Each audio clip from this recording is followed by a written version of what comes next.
que l'on appelait Flamberge, forgée dans le lointain Orient, dotée de grands pouvoirs magiques. Elle était possédée par le chef d'une terrible armée d'envahisseurs.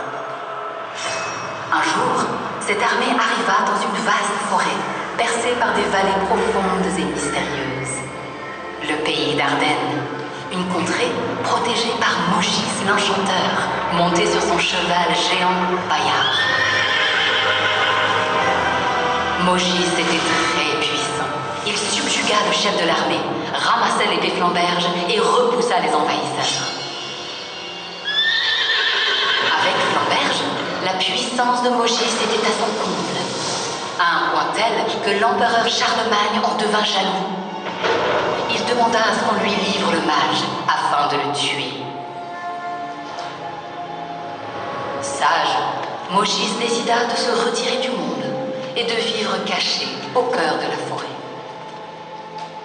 Avant cela, il transmit à son jeune cousin, le chevalier Renaud, ce qu'il possédait de plus cher, son cheval Bayard et l'épée Flamberge.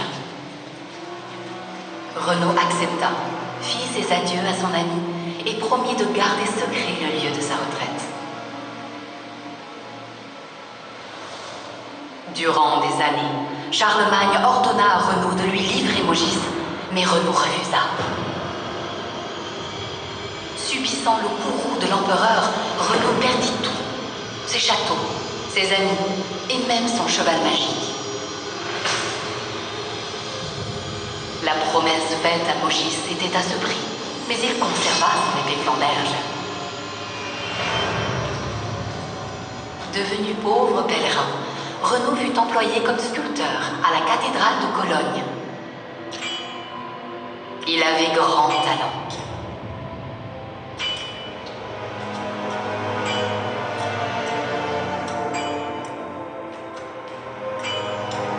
Les autres ouvriers furent jaloux de lui et le jetèrent dans le Rhin avec son épée Flamberge.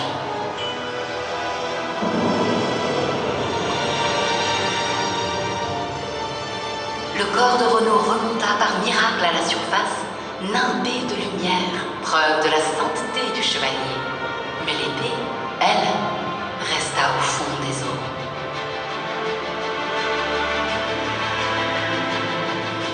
Bien des années plus tard, un nouveau prince, jeune et courageux, se baignait dans le Rhin. Attiré par une lueur au fond du fleuve, il plongea et récupéra l'épée.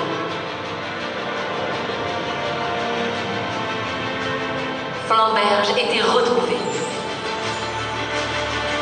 Le prince apprit à utiliser ses pouvoirs et à l'écouter. Comme guidé par elle, il retourna dans le pays d'origine de Mogis et de Renaud, l'Ardenne. Il y tomba amoureux d'une jeune fille qu'il épousa.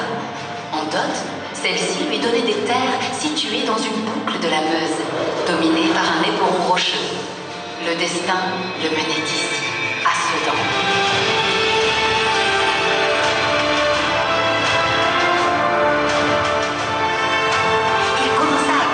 Un château qu'il voulait gigantesque, capable de résister aux armées d'un empereur. Flamberge fut l'outil magique de cette monumentale entreprise.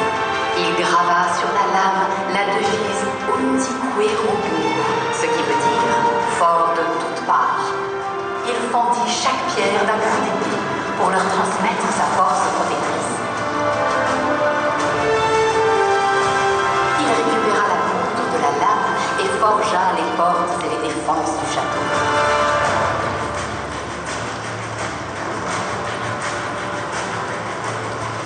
Devenu vieux, le prince cacha l'épée Flamberge dans les entrailles de la forteresse, dont elle devint à la fois le trésor et le talisman.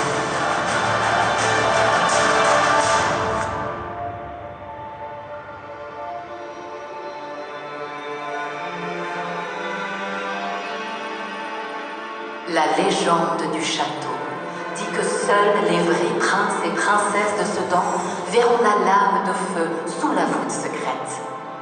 Moi, j'ai découvert l'épée. Et toi, valeureux visiteur, la trouveras-tu ?